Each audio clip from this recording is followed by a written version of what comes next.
I don't know if I can speak for gay people as a whole because I've repeatedly found out that I'm different than most, but at least I can tell you what it feels like for me. Being gay is strange. For once, everything that you're attracted to, you technically already have on your own body. It's just a little fun fact. It doesn't really mean anything. It doesn't mean that you're gonna be constantly staring at yourself in the mirror or that you'll fall in love with yourself or anything crazy like that. Number two, I've kind of already said it, and that is falling in love. And yes, it's true. Gay people can only fall in love with their own sex, which means if you've never been in love with the opposite sex, maybe that should work as a sign for you. However, it's important to note at this point that for a lot of people, the idea of being homosexual is so preposterous that they will ignore a lot of the signs in themselves and they will name their feelings differently, and sometimes they won't have any feelings at all. In other words, they'll be bottling it up,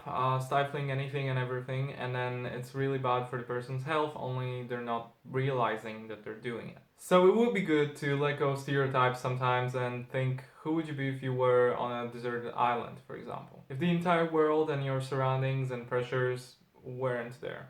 Being gay is strange because you do have to interact with people that aren't gay all the time. And so I know it doesn't seem like a serious type of problem or situation, it seems just like a natural order of things. But now try to imagine a heterosexual person having to live among gays their entire lives. Would that not draw out their energy? Yes, it would. And it's exactly the same for us. A lot of things are the same, but when someone tries to understand it, it's just hard for them to wrap their minds around it, right? And it's interesting how a lot of people automatically go and think about bed, and they seem to worry very much about that area of life. Like, how will guys be doing it? How will they cope?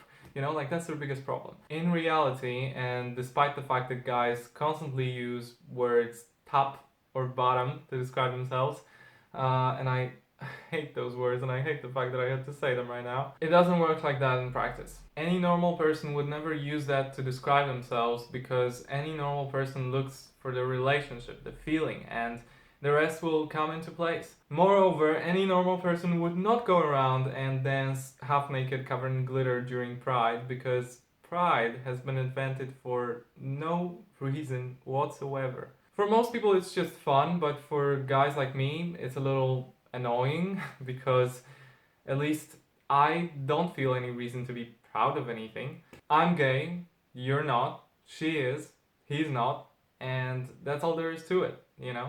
I I don't see where pride comes into it. I just don't understand it. I just think that it's not a thing to celebrate and it's not a thing to condemn either. It's just a fact, really, and it feels very weird to be celebrating it. I would say celebrate instead when you find someone special.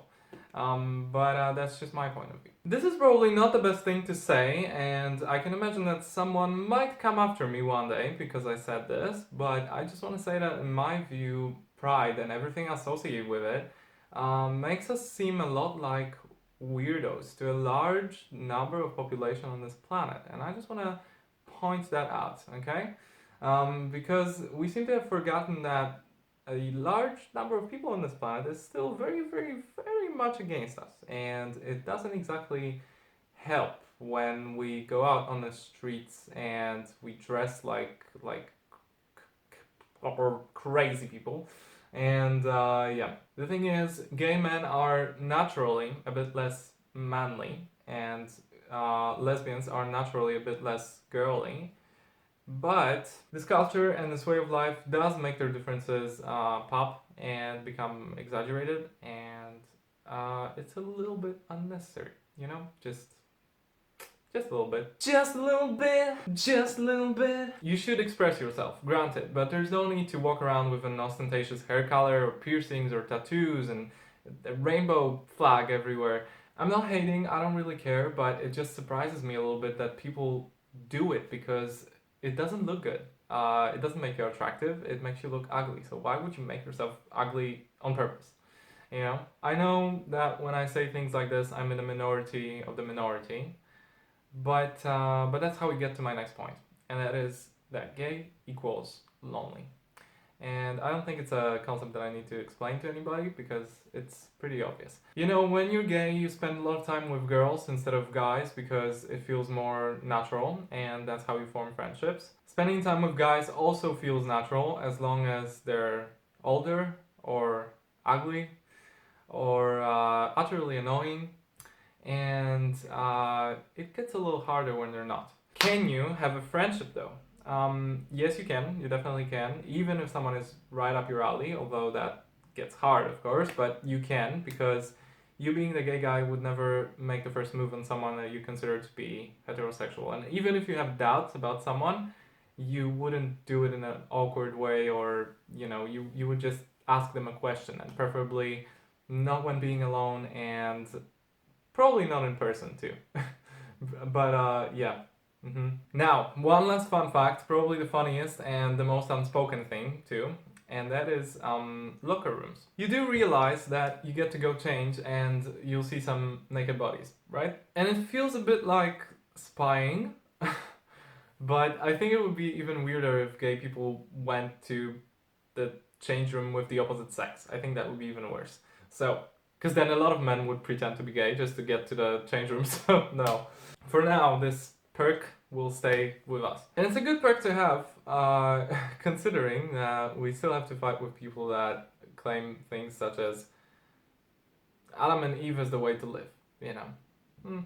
I wonder if they'd go around and say things like that, or even be religious in the first place, if the situation was reversed, if the gay happened to them. Because, yeah, we still don't put ourselves enough in other people's shoes, you know. By the way, if I can recommend something, there's this movie called Handsome Devil. That's nice to watch, not in your face, but it can show you what life can be like. And yeah, anyway, Merry Christmas everyone, and I will see you next time. Bye. I was in boarding school, in the middle of nowhere. Everyone at Woodhill College was obsessed with rugby. And I didn't hate rugby, but what happened if you didn't love it?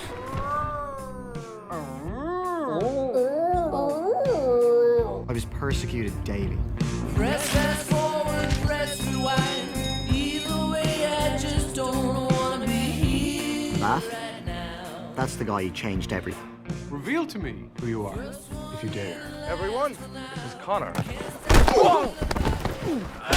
I can't share with a guy like him. You were wondering if there's another room you could sleep in. Well, what's wrong with the room that you already have? No way you can make him feel welcome, no? Yeah, you see, he's a rugby player, so believe me, my friendship would be a hindrance. It's quite a persecution complex you got going on there. Thank you. How do you know, Court? I can like music, you know. We're not all the same. Despite my best intentions, I began to feel like I fit in. You're spending a lot of time with the wrong kind of people. Encouraging Connor Masters to be a singer 1 week before the semi-final of the Senior Cup. Modern life is rubbish. Hear that?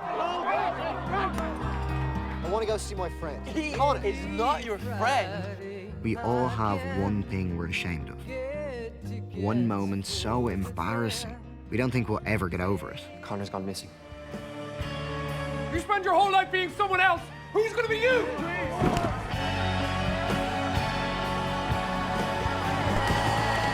Reveal to them who you are, if you dare.